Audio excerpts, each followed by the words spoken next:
Yes,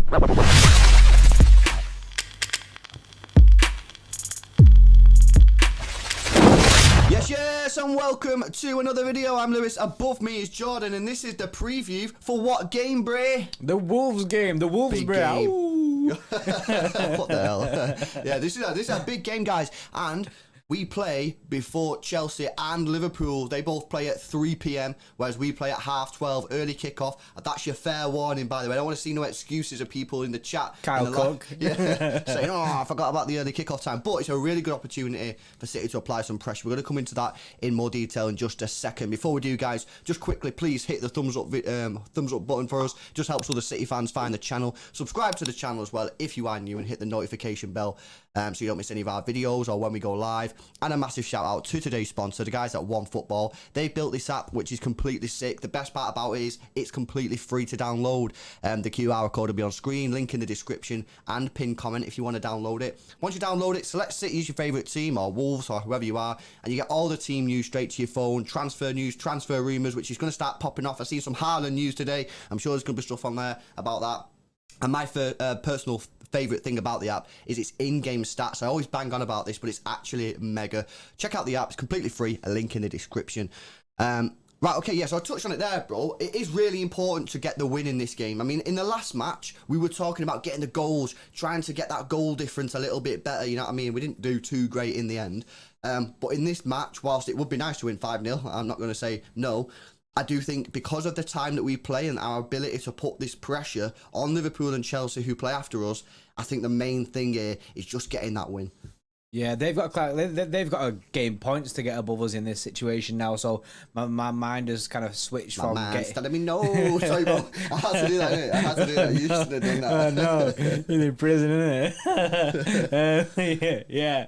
No R. Kelly, please. Yeah, I think it is important to get these points in there, apply the pressure in that, because we play first most of the time now. Like I think from now until the end of December, I had to look at the games and that, and we play first most of them. So there's so many opportunities here to apply the pressure on Liverpool. And also, right, this and another thing, right, at the end of December, we play first on I think the 28th or something like that, and on the 29th, Chelsea and Liverpool play against each other, which is big. That is heavy. So all these games where we're playing first and applying pressure, if we can make some form of gap between until they play each other, we're in a really good position here. Yeah. And I'm just buzzing. I'm buzzing. Our run of fixtures is favourable because we've played everyone away from home. We've played all the big teams, and that we've done really well this year, like for this side of the season. And honestly, it's important to just get the win. 1-0 is fine for me. It is. There's different, depending on the time that you play, depending on the period of the season, depends on what you're really looking from a game. Now, obviously, the simplistic view is just get the win in every single game, and yes, that's right, but that's not going to happen, and you are going to struggle at periods of the season, like we kind of did at the start, and you're going to motor on through other periods of the season, which is I'd say is now. This is where City come into their own. And now, this is the bit, because of when we play before Liverpool and Chelsea for the next couple of weeks, it's just important to get the wins.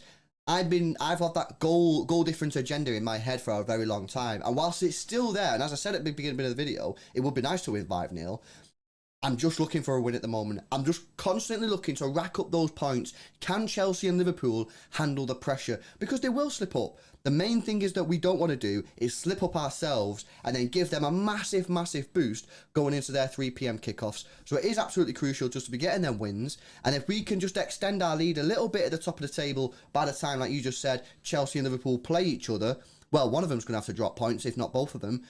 That's a great period for us. But right now, we just got to focus on getting the results, getting the wins, and getting them points on the board. Which brings me to the next point, which is you're going to need a full squad for this. You know what I mean? This is a hectic part of the season. Go on the fixture list. You can check it out on OneFootball. It's hectic, mate. Games every 3 days, you know what I mean? It is pretty mad. I think there's 8 games in December. I know we've already played 1 or 2 already, but I think there's 8 or 9 games in December for City. And this is where your full squad comes into play. Luckily, our squad is quite healthy at the moment, bro. Yeah, we're doing well. I think we had our little injury crisis bit where Kevin that was out, Foden was out, Grealish was out. They've all come back. I know Foden did pick up a knock in the Champions League in the pointless game, but he seems to be fine. He's fine. I mean, he's training that. It's just more of a precaution thing. Would you risk him in this game, bro? Given the fact that we've got all the other players available, bar Varane, in them attacking positions, I'm thinking, don't risk him. Yeah, he's had a knock. He's already come back from point. injury. I think we should just bench him and let him fully recover. That's my view. Yeah, and I think it was the same injury that he kind of like just niggled a little bit. So I feel like it might be a massive risk to basically you could wipe Foden out for this important time. We're playing every couple of days and that. Yeah. When Foden's a key player for us, he's been key. He's been influential in this season. So for me, I'd kind of rest him. He might see some minutes, but it all depends on his fitness and that. Obviously, Pep knows better than us, innit? Fran, like you say, Fran's obviously out. Ake, he had a back problem, but I wouldn't be playing Ake in this game anyway. Mm-hmm. Yeah, no, it is good that we've got that full squad and bar a couple of niggles here and there. It's not too bad. Personally, I would rest Foden for this one. I just don't want to, I don't want to aggravate the situation and then him out for 6 weeks when you can just rest him and get that full recovery that the player needs. Where especially when you've got talented players like Mahrez, Sterling, Grealish, Bernardo, Gundogan, Kevin. Like, you don't need to play Foden. Yes, we want to see him in the team because he's really influential. He can create, he can win free kicks, he can score goals, but not as a risk when it's completely unnecessary. So for me, that was on the comment section below what you think, because he's an influential player. I get what people will be saying if they think he should play. Let us know what you think in the comment section below, but it is good that we've got that heavy squad. Before we come to the team lineup, we've got to talk about Traore, because this guy, in my opinion, is trash. I don't like him. He's a speed merchant. He's very strong, but his final product is terrible. However, for some reason against City, guy turns into Lionel Messi. We need to deal with this, guys. We can't, every time we play Wolves, we cannot be in a situation where we're just going, oh, Traore's done us again. We need to find a way as a team, and the manager needs to work on this as well, to deal with this guy's pace. You know what I mean? I think last year he scored 4 goals, 2 of them were against City, or 3 of them were against City. It was a similar story the year before. You know what I mean? He scores 90% of his goals against City. It's crazy. He is difficult to play against, you know what I mean? I think he's very similar to that Saint Maximin at Newcastle. You know what I mean? Never really know what he's going to do, but they're very tricky. They do have some skills and they're very fast, but you got to find a way. You can't just be like, oh, he's fast and rapid and that. So it is what it is. We've got to find a way to be able to defend against this guy. Yeah, I mean, like you say, I'm with you on the opinion that he's trash. Every time I watch him, it makes me laugh, innit? Like, it just makes me laugh because he just does wild stuff. Like, and then when he was valued at 80 million. Yeah, he does some stuff, and it's like, who's saying that? yeah, Wolves. Yeah, true. He does some stuff and it's like, this guy actually looks sick. Joke, he's like big, powerful, pacey and that. Then when it comes to actually him kicking a ball, it's like, nah. And for some reason, when he plays City, it just turns into buff Messi, and I don't get it, innit? Yeah, you got to keep him away from the goal, and obviously we'll probably be playing a high line. You know what I mean? I'm not sure what Wolves are going to do in terms of pressing us or whatever. I don't know what their tactic is going to be. And I think they're having a good season actually, Wolves. So it's going to be a tricky game. But that is just something to bear in mind, you know what I mean? We need to be controlling games like this, guys. I'm not asking us to go out there and win 3 or 4-0. I'm not demanding that, as I've said from the start of this video. I just want the 3 points, and to do that, we need maximum control of the ball, you know what I mean? And the passing accuracy has got to be a lot better than what it was against Leipzig, which was poor. So get everyone fit, everyone fresh into the team. A lot of them had a rest, didn't play against Leipzig, but we need to control the ball, control the counter-attack, which we've done phenomenally well over the last couple of weeks. But we just need to control that football. You know what I mean? Pure pep ball is what we need to be playing. True that. Right, let's get into the team lineup. This is the team that me and Jordan will pick if, for any reason, we ever found ourselves in the hot seat at City. You want to take the defence, Bray?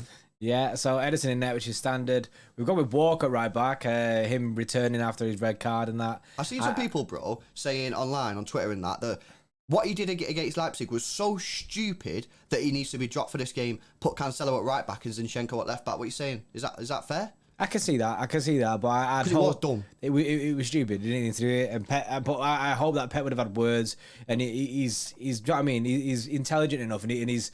You know what I mean, he's mature enough to know when he's made a mistake, and if Pep said he's made a mistake, and that probably got sick at him, and that I imagine that he'd want to bounce back and he'd want to get back into flow of things, because if you take him out, you're hurting yourself because how good he is in this team, especially with the dynamic between Walker and Cancelo. You are hurting the team with it. But I get you could go Cancelo Zinchenko instead, which is kind of a similar dynamic, just on opposite sides. And to be honest, if that happened, wouldn't surprise me. Wouldn't surprise me because of how stupid it was in that game. But for me, I just think put him back in, get back into the flow of things with him, because You know what I mean? We can't let him sit in the naughty corner forever. You know what I mean? We That's just a got fair to throw him point. back And this in. is a big game, and obviously Traore is very fast. He might come in handy. I don't think Traore normally plays through the middle or on the right hand side. However, for me, whilst I understand what people are saying, I think that this guy's got enough stick over the last week. You know what I mean? I don't think he needs to be dropped. You know what I mean? He knows it was an idiot decision. You know what I mean? Because fans have been giving it him online. Pep probably give him the hairdryer treatment. He's got a red card, you know what I mean, etc., etc. I've seen even Zinchenko talking about it, saying it was a stupid decision or whatever he said. So, me personally, I think it's done now. You know what I mean? We move on. It was a stupid decision, but I don't think there's any point in dragging this out any further. I think just get him back into the team, bro. Yeah, water under the bridge, innit? So get Walker back in it right back. We've got Diaz, obviously standard. Laporte, because we always pick Stones here. But we have gone Laporte because Stones had a bit of a wobble in that game. So Laporte back in, and Cancelo at left back, obviously best left back in the world. You know what, bro? I think Cancelo's obviously always clash, but I think in this game he could be really crucial. I think they're going to be difficult to break down, Wolves, and I think his sort of offering those different angles in terms of his crossing and his passing lanes, I think he could be absolutely crucial in this game. Yeah. Midfield, look, I know some people want to get Kevin De Bruyne back into the midfield. However, the way that Rodri, Bernardo Silva and Gundogan are playing, if these guys are fit, I just got to stick with them. You know what I mean? And to be honest, I don't even like this as a three. You know what I mean? I've sort of been against this three. We've said this for time. Like we don't like Bernardo Gundo. I don't like that combination, but it's been working. So don't change what's working. You know what I mean? So that's it. The up front. You know what I mean? If you've got to get Kevin the team somewhere, and I believe that if he's not playing in midfield, stick him as a striker or false nine, because he's one of our best finishers, and you kind of still need him on the pitch. Difficult then, you know what I mean? You play Mahrez, Sterling, Grealish, you know what I mean? What do you do? We've gone Sterling and Grealish. I just think if you are playing Kev as that false nine, I don't think I want Mahrez in the team. But if you go Gabby as a striker, maybe then I want Mahrez in the team. It's a bit difficult, and maybe you guys can offer us some sort of advice or solution in the comment section below. We've gone Grealish at left wing. Obviously, he's come back from his injury and seems to be fine now. So it is a massive game, guys. It's an early kickoff, 12:30 UK time. So make sure you do the conversions wherever you are.